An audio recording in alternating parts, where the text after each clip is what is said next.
essa piranha, solta essa piranha. Tem dentro de você.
Force me and choke me till I pass out. Didn't get a bit of now. I done got a bit of one now. I just wanna be one of your girls tonight. The Tempest Federation, a nation founded by Rimuru Tempest. It started as a small goblin village and evolved into the most powerful nation in Tensura.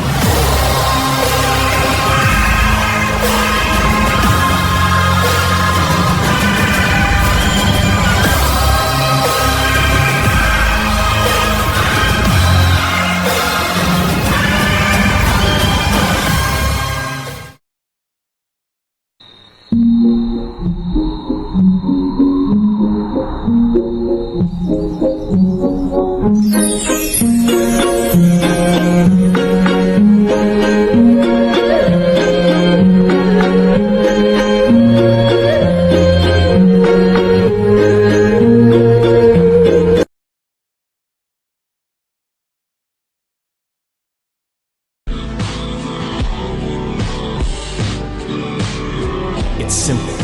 I want to create a world where life is as convenient as I wish it to be. A comfortable world where everyone can laugh and enjoy their lives as much as possible. That's what I truly and honestly want. Ideals without power are nonsense, and power without ideals is empty, right?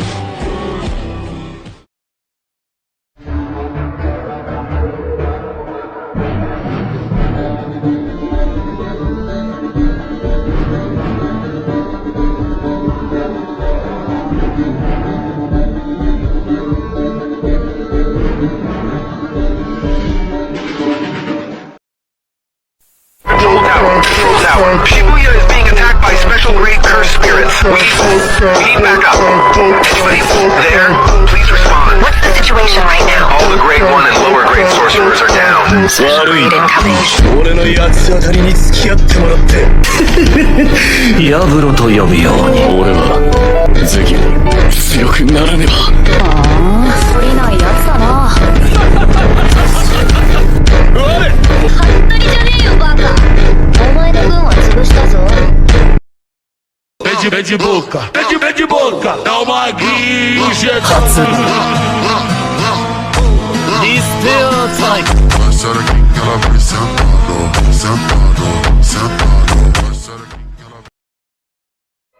On n'a pas besoin de raison quand on a les ruines.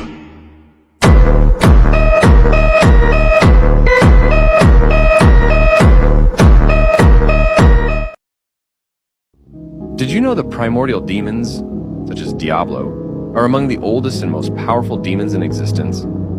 In Tensura world, each primordial demon is associated with a color and possesses unique powers and personalities.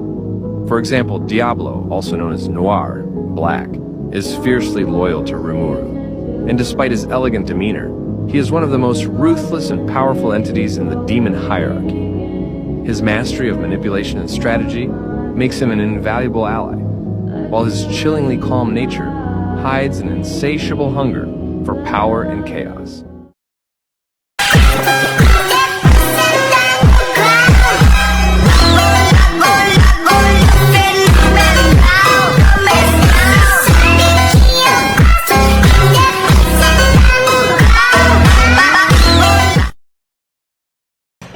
After the great festival of Tempest, Diablo goes to the underworld, intending to create a worthy force to serve his master, Rimuru.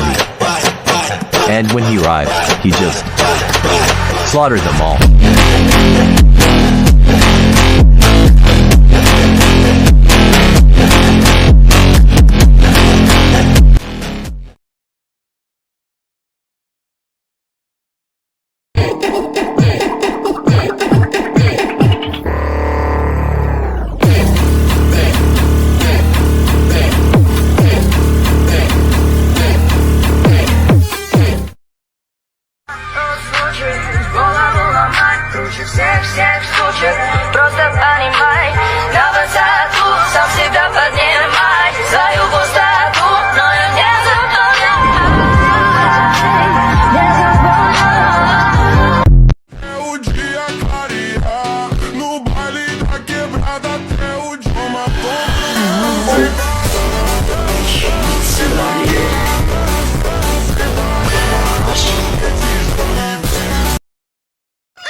His town could hasten the onset of the Great Tenma War. The Great Tenma War. The 500-year cycle of this great war begins with the invasion of the angels. Their targets are developed cities. The reason is unknown, but because the condition under which they are targeted is clear.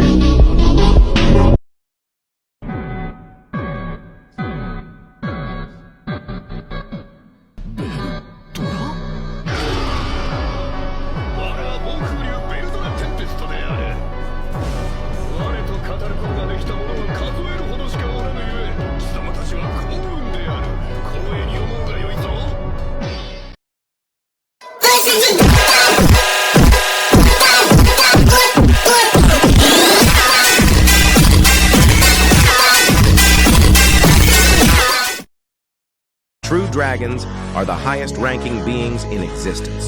They're nigh invulnerable and nigh unstoppable avatars of nature that serve as the pillars of all creation, with only 5 known to exist: Storm Dragon, Veldora; Scorch Dragon, Velgrind; Frost Dragon, Velzard Star King, Veldanava; Rising Star, Rimuru. They are considered the greatest creations of the Creator.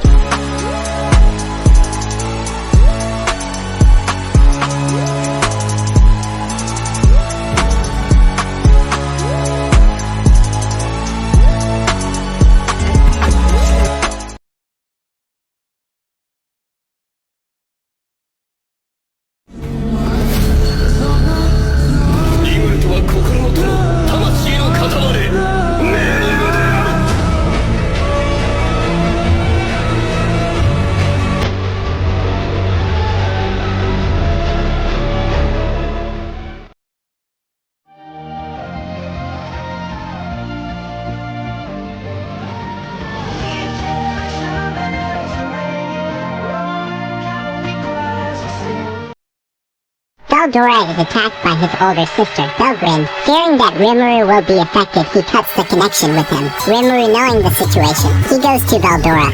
Veldora was attacked and had his mind manipulated. Rimuru faces two true dragons. Alone.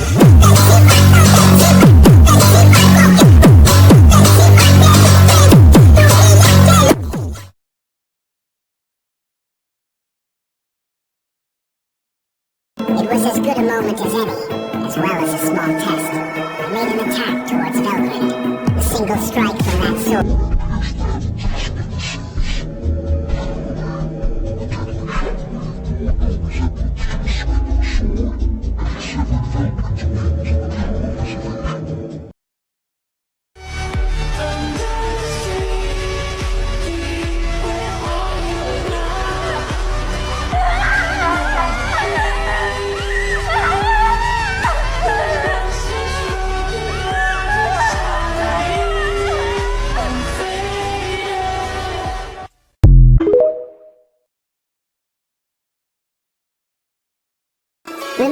in the real story dies countless times, but is always saved by the heroine, Chloe, who alters the timelines to always save her.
This the pretty boy anthem.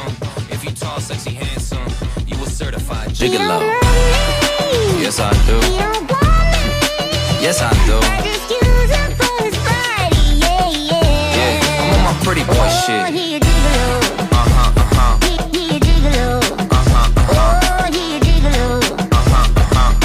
Damn, I'm a certified gigolo. ว่าเราต้องคุยกันว่าไงมั่ว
The world was dyed white as a blizzard of despair swirled from the outer edge of the battlefield to the center, encircling everyone so that no one could escape.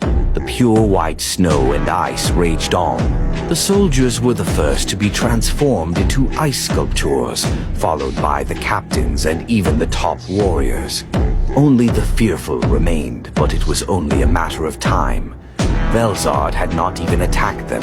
This blizzard was nothing more than the release of her hockey. For those who understood it, this phenomenon was an overwhelming wave of hopelessness.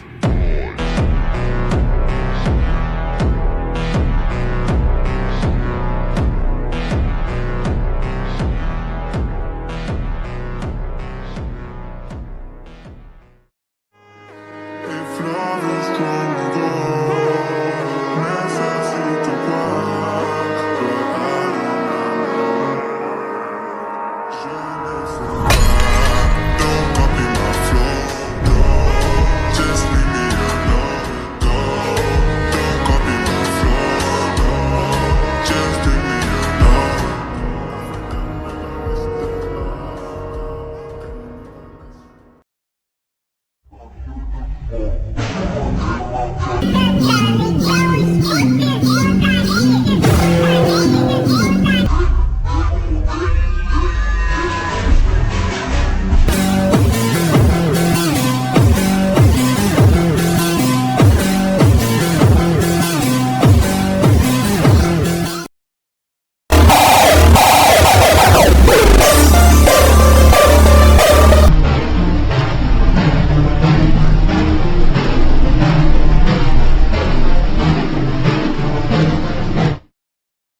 Before creation, predating concepts such as time and space, there existed only a will. A single and complete existence with power limited only by its imagination. Inevitably, this will grew bored. So it came up with the idea of creating other wills to sat its boredom. It took to work, creating a construction with space for the wills to occupy and time so they could experience events. After making the groundwork for its construction, reality, it realized that it would know everything that would ever come to pass within it. Finding the idea, knowing everything, that would happen before it happened unsatisfying. It decided to give up its omnipotence and omniscience, and what remained afterward was Veldanava, a being with the Creator's will. Veldanava awoke in the place of beginning. He later on created our world as we know it.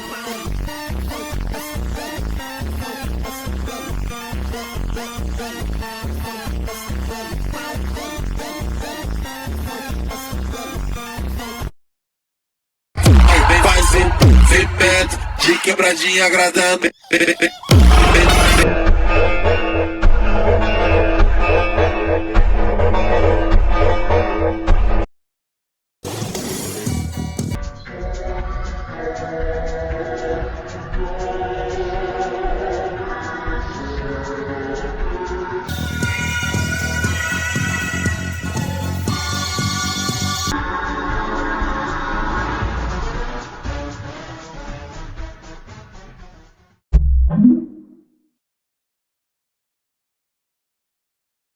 After several hundred years, there was no sign of Veldanava's return.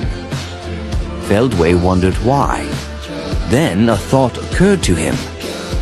Could it be that Veldanava has abandoned us? Otherwise, there was no explanation for the fact that the supposedly immortal True Dragon had not returned. If he was right, Feldway grieved and hated. Humans on Earth, no, not just humans, but elves, dwarves, beastmen, and even Majin. He hated all demi-humans, that is to say, all of humanity. So he wanted to destroy them. The people who took Veldanava from us don't deserve to live. He would unite the world Veldanava had created with his own hands. And then he would condemn those who have committed the greatest crimes. That was Feldway's conclusion. Feldway was never meant to stand beside anyone. Born as an executor of order, he existed to enforce the will of a god long gone. To him, the world was something to be corrected, shaped through control, sacrifice, and inevitable destruction. He believed chaos was proof of failure, that freedom only led to ruin, and that salvation could be achieved only through absolute authority. Rimuru Tempest contradicted everything Feldway believed in.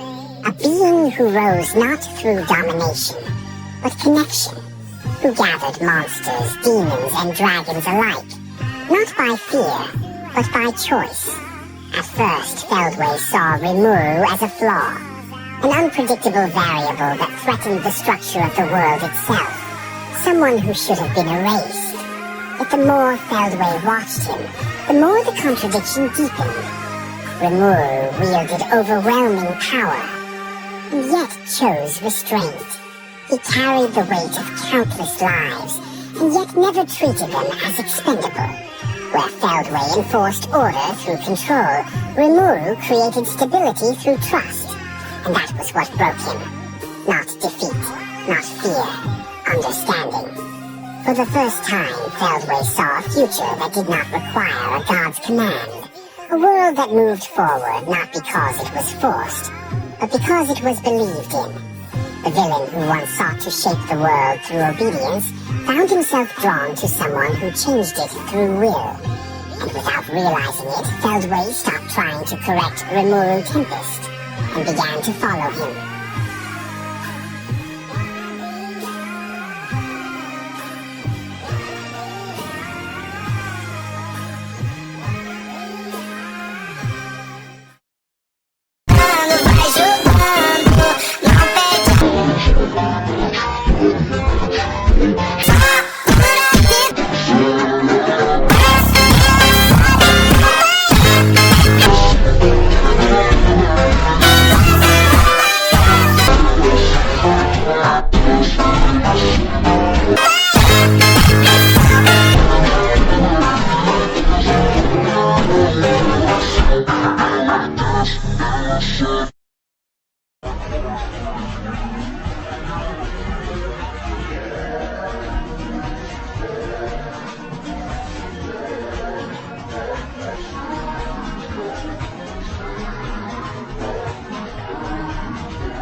Veldanava no longer had any interest in the world. It had taken his beloved wife, Lucia, from him, and that alone was a sin beyond comprehension to the god of creation. If you're doing all of this because of Lucia, wouldn't it make more sense to just reincarnate her yourself, Rimuru? The only threat to him asked. But Veldanava explained that it was impossible. Lucia's soul had already reincarnated into countless fragments across different worlds. Because of that, Veldanava found only one way to bring her back, by destroying all worlds themselves. Only then could he reincarnate Lucia into a new and better world in their place. He would destroy everything that he created. After all, that was his right.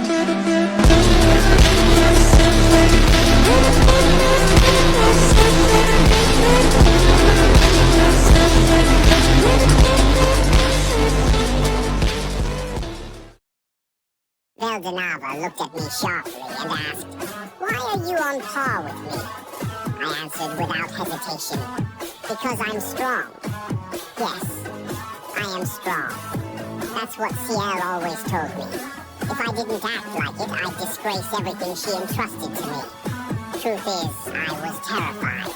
But even pretending to be confident made my fear lighter." Sensing this, Veldanava frowned slightly. "It's truly amazing. A tiny being that never existed in the past can now rival me." I smirked. "You're praising me, right?" But there was no time to relax. This was the strongest enemy I had ever faced. I focused everything I had, gathering all my will, all my determination. No tricks, no feints, just a direct strike. I unleashed it. Hope, Elpis, a pure, straightforward attack. Simple, but containing all of my resolve. Veldanava blocked it with his own power. For the first time, our clash was even. Shock waves tore through space. Light and darkness spiraled around us. And in that instant, I felt it clearly. I can fight him. I won't lose here. My fear disappeared. I finally understood what I had to do. I tightened my stance, eyes locked onto Veldanava. This time, I'm going to win.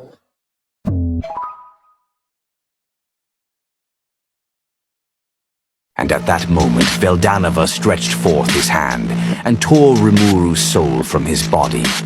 The world froze. Time itself refused to move. Satisfied, the creator turned his back, already preparing to leave. For what threat could remain once the soul was gone? Then a voice echoed behind him. "You think removing my soul is enough to kill me?" Silence followed. Power surged where nothing should have existed. A will remained, unbound by flesh, unbound by law. "I was a monster before I had a body," the voice continued. "I ruled before I had a throne." The soul did not fade. It multiplied.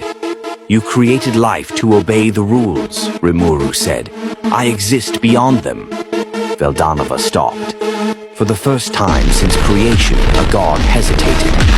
"If a soul were enough to define me," the voice whispered, "then I would never have reached this far."